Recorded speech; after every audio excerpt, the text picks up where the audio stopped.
Contingente de venezuelanos no Brasil faz com que o governo institua medida de emergência social em Roraima. Pela primeira vez, cientistas recorrem à ressonância magnética e mostram relação entre álcool e agressividade. Jovem de 19 anos mata 17 pessoas em uma escola nos Estados Unidos. Vamos falar também sobre Bitcoin, como funciona a moeda digital e por que muitas pessoas têm investido nelas. E ainda, a Organização Mundial da Saúde pretende incluir o vício em videogames na lista de distúrbios mentais e a indústria reage.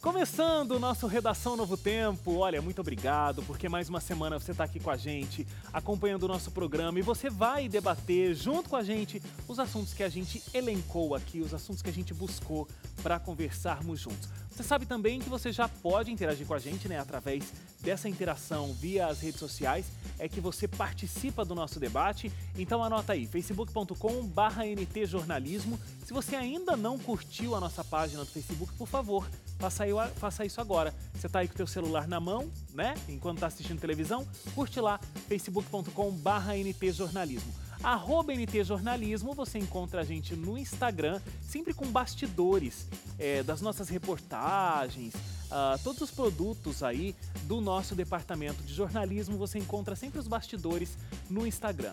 E tem o nosso site, onde você pode ter acesso a todo o material produzido aqui no departamento de jornalismo. É o novotempo.com/jornalismo. Simples e fácil. Inclusive nesse site, novotempo.com/jornalismo, você encontra também algumas notícias de coisas interessantes que acontecem aqui nos bastidores da Novo Tempo.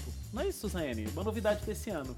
Que legal. É verdade, a gente está aí com esse projeto esse ano, então você de casa vai poder acompanhar outras notícias daqui da TV que você não veria em nenhum outro lugar. Hélio Moura, tudo bem com você? Tudo bom, Wagner, Breno, Suzane? Oi, tudo bem? Breno, é a novidade aqui do programa. Hoje é um daqueles programas especiais, como a gente costuma dizer, não é isso? Vou me sentir especial. Assim, não é porque você tá aqui, é porque o Leite não está, entendeu? É legal. Não vou mais me sentir especial, então.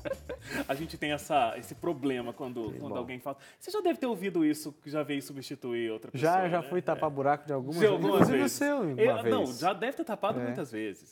Mas quem sabe de tanto vir não fica uma hora, né? Uma hora fica, viu, Breno? Olha, uma profecia. Estamos aí à disposição. Só avisem antes, porque sempre isso é uma possibilidade. De tanta Agora ausência avisem do antes, Wagner. porque sempre que avisa tem que vir correndo, fazer barba, aquele negócio. É bom a gente vir pronto já, né? É desagradável isso de avisar em cima da hora. Fica a dica. Fica a dica.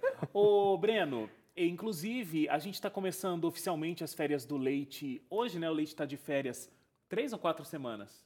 4. 4 semanas. E aí a gente vai ter algumas pessoas passando por aqui para fazer a substituição do André Leite, que está curtindo as suas férias maravilhosamente. O Breno vai estar aqui essa semana e vai estar aqui na semana que vem também. Na semana que vem também. Então seja muito bem-vindo, Breno. Muito obrigado. Apresentador do Redação Novo Tempo oficial por 2 semanas. Olha só. Mas como o Hélio por disse, um dia, por 2 dias. Quem sabe não fica, a coisa é assim, eu de tanto faltar, vai embora. Você Quem de sabe, tanto vir, né? fica e assim a vida segue. Mas vamos lá para os nossos destaques. Eu vou começar com a Suzane. Comigo? Isso. E eu até falei aqui nas nossas manchetes de hoje. Então, uma pesquisa mapeou a relação entre o uso de álcool e a agressividade. Certíssimo. Eu trouxe o destaque que eu achei interessante, foi então a primeira vez que eles usaram a ressonância magnética para ver os efeitos que eram causados nos cérebros. É claro que outros estudos nessa área já vêm sendo feitos. A gente tem também esse senso comum e pelo comportamento, como a gente observa, a pessoa quando ela está alcoolizada, ela tem comportamentos diferentes do que ela teria se tivesse sóbria. E o que é interessante notar é que nessa ressonância eles fizeram um teste, tem uma dinâmica que é feita justamente para incitar o espírito competitivo, a agressividade, entendeu? Então eles observaram isso aí na ressonância magnética. E a parte em que o álcool afeta o nosso cérebro, apenas com 2 drinks, tá? Já deu para ser observado isso aí, é o córtex pré-frontal. Nesse córtex pré-frontal é onde está a tomada de decisão, onde a gente reflete a nossa personalidade.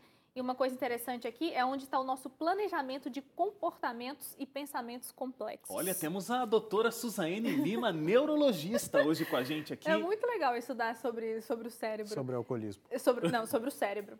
E então, quando o álcool entra no nosso organismo, ele afeta, ele vai numa espécie de amortização, amortece o nosso córtex e aí afeta realmente a nossa tomada de decisão, muda o temperamento da pessoa ali na hora do comportamento social, né? Então, dependendo da situação que a pessoa vive, isso está mais claro, ou melhor, está mais nítido de você observar o comportamento agressivo na pessoa ou não. E esse estudo é um estudo sério, né? Um estudo científico, foi feito numa universidade na Austrália, deixa eu ver se é na Austrália, e essas evidências aí, elas confirmam, né, as teorias que já são feitas em relação aos malefícios do álcool, né? Como isso é prejudicial para a pessoa, não só na questão da saúde, mas como a gente viu aqui no comportamento social, porque uma atitude de agressividade ela pode ter outros problemas, né? A violência, a morte, o próprio acidente que a pessoa pode cometer com ela mesma, e veio para confirmar aquilo que a gente já observa, né? Então, ou seja, realmente afeta o cérebro, e eu acho que as pessoas, a partir desse estudo, deveriam ficar mais atentas, então, para a situação, né? Sabe o que eu acho bastante interessante? E esse estudo, não sei se isso um dia vai mudar, mas, enfim, é interessante para o debate.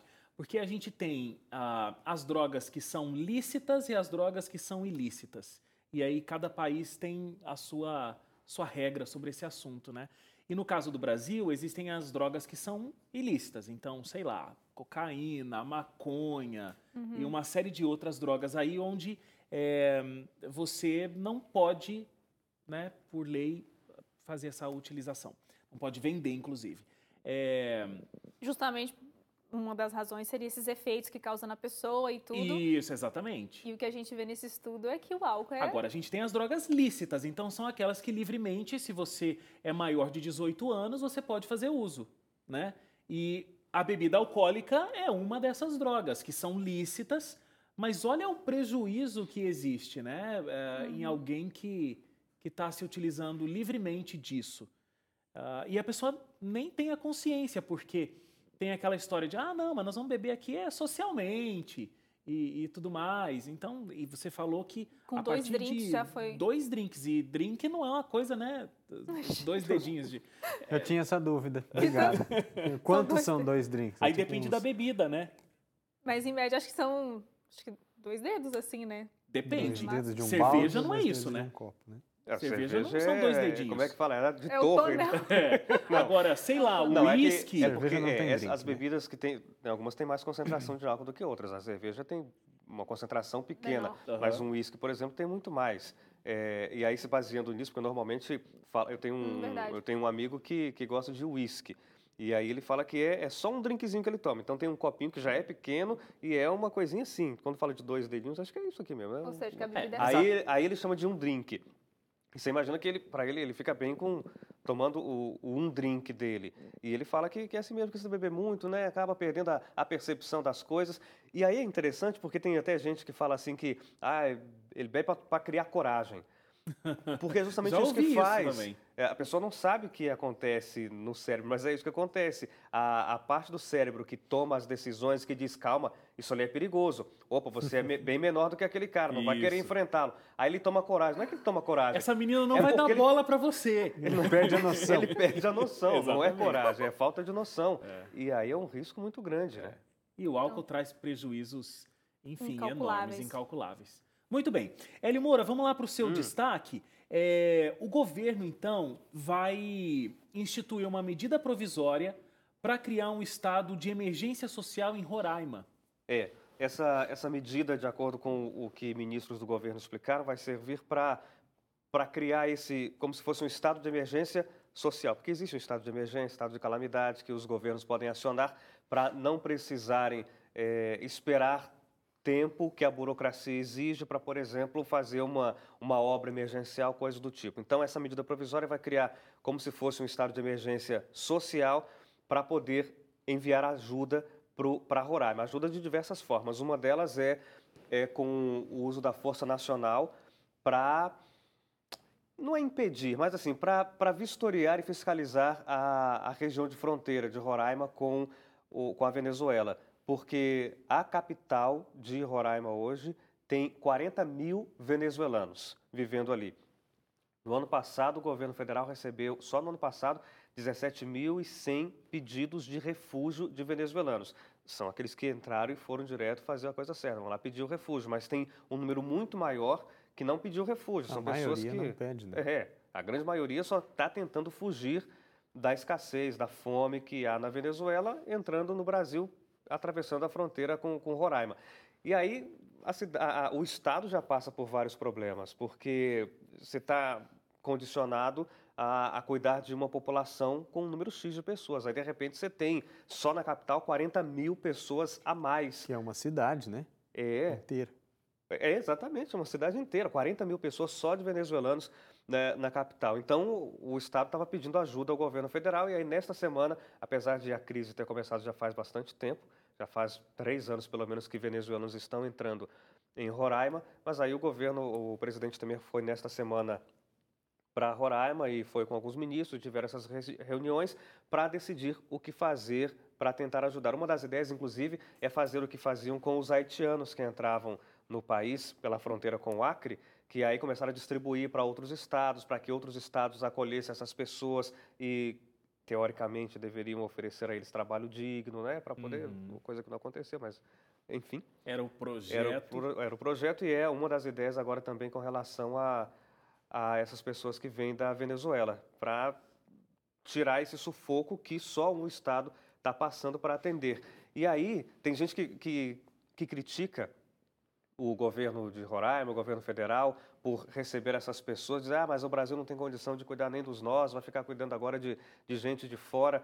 Só que o Brasil tem até uma obrigação moral de fazer algo, né? As pessoas estão entrando aqui, não dá para dar uma de Donald Trump, né? E mandar de volta. E mandar de volta. Vai morrer lá com o Maduro. Claro. É interessante que nessa ação conjunta aí, uma coisa que a prefeita até colocou, né, em entrevista, a prefeita de Boa Vista, uma questão de vigilância sanitária também que não é feita. Então, assim, eles não têm controle de quantas pessoas são, não tem essas pessoas cadastradas, que é o que eles pretendem fazer. Então, pessoas que vêm com sarampo, que trazem algum outro tipo de doença, não tem controle sobre isso, e isso acaba afetando, né, o Estado e, obviamente, o país. Outra coisa interessante que ela colocou nessa questão da distribuição, que é uma coisa que eles conversam bastante, né, de tentar trazer essas pessoas, né, mais para dentro do país, para outros lugares, tem um custo muito grande, né, para sair lá do norte e de repente ir para outras regiões.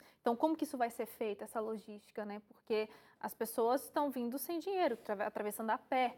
Então, é muita coisa que envolve e na entrevista ela deixou bem claro, olha, a situação aqui está assim péssima, é uma crise que se a gente não tiver ajuda do governo, nós não temos condições de oferecer trabalho para essas pessoas, não temos condição de dar todo esse suporte, 100%, acho que já entrou 100% das crianças que já estão com acesso à escola, e as escolas estão superlotadas também, né? Porque já é precário o ensino para quem já mora lá, ainda mais para outras crianças que estão chegando assim, e o número só vai crescendo, né? Com certeza. Um dos pontos que fizeram chamar a atenção do governo federal foi porque houve dois incêndios em casas ocupadas por venezuelanos e, assim, com muitos venezuelanos. Numa casa de mais de 30 pessoas que viviam ali. E aí fica aquela situação em que as autoridades locais não conseguem nem... Não, a casa mesmo era um abrigo oficial da prefeitura. Uma casa onde vários moravam juntos. Não consegue dar nem segurança para essas pessoas, né? São incêndios criminosos, né? Sim, brasileiros exatamente. Atearam fogo na casa desses Atearam fogo porque estão dizendo, estão vindo aí ocupar nosso lugar. Poxa. E é triste porque, veja, essas pessoas elas se dão a isso de vir para o nosso país, viver nesse tipo de situação, porque de onde vem é pior do que ainda é pior. isso. Pois é. Vêm fugindo de traumas e passam por novos traumas aqui. E olha que a gente é a quinta rota, né? Conforme eles mencionam. Eles preferem, às vezes, ir para Colômbia, acho que Panamá, esses outros que teriam mais condições. Então, se já estão vindo muitos para cá, imagina para lá quantos que já não foram, né? Para esses outros países que também estão recebendo os venezuelanos. Mas vamos agora para o destaque do Breno. Inclusive, quando eu falei que o Breno estaria aqui nas próximas 2 semanas, eu não disse o que o Breno faz aqui na Novo Tempo, né? O Breno é da casa, ele é do jornalismo da Novo Tempo e o Breno é o editor de todas as notícias internacionais que você acompanha no Jornal da Novo Tempo. Então, é um destaque internacional que você vai trazer para a gente. É um destaque internacional e sempre a gente traz um destaque ruim, né? Parece. Poxa. Mais um destaque ruim nos Estados Unidos, mais um tiroteio que tem sido comum lá, é comum lá e ultimamente tem sido mais comum. Agora na Flórida, na última quarta-feira, mais ao final da tarde, um rapaz invadiu um colégio e matou ali 17 pessoas, talvez o número já tenha até subido um pouco, o número de mortos, e foi uma coisa terrível. Entrou disparando contra os alunos, os amigos, né, colegas, ele era aluno daquele colégio, foi expulso pouco tempo antes, inclusive porque já tinha um comportamento estranho, duvidoso, era assim que as pessoas, né, descreviam. Ele só falava de armas, ele só falava de caça, ele comentava em vídeos do YouTube, em fotos em redes sociais aí sobre matar pessoas com uma R-15, foi uma arma que ele usou.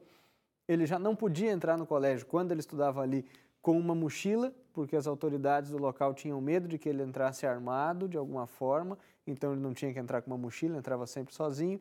Disparou, foi muito planejado, disparou o alarme de incêndio para que as pessoas corressem para os corredores e aí ele disparou a arma, né, atirou contra essas pessoas. Um caso terrível. Agora, o que chama a atenção, o que me chamou a atenção, foi um ato de heroísmo de um dos professores de educação física do colégio chamado Aaron Faze. Ele usou o próprio corpo como escudo humano para proteger o máximo de alunos que ele pôde. Naturalmente foram poucos, ele era alvejado, tentava proteger mais um, era alvejado de novo, e assim foi. Alguns alunos publicaram fotos dele como o rosto de um herói. Muito bom. Ai, caramba. É um destaque triste, mas realmente, como você colocou, é um assunto recorrente nos Estados Unidos, esse Bastante. tipo de situação, né? É impressionante. Daí fica a discussão, né? Pode vender armas, não pode vender armas, a arma protege, a arma não protege. É polêmico. Tá joia. Olha, a gente vai fazer uma parada para o intervalo agora, mas na volta a gente já vai conversar sobre Bitcoin, o assunto do momento no mercado financeiro. E para nos ajudar nesse debate, a gente vai receber aqui o Gustavo Pedroso. Ele é um investidor dessa moeda digital e ele entende como funciona essa tecnologia do Bitcoin. Redação volta já.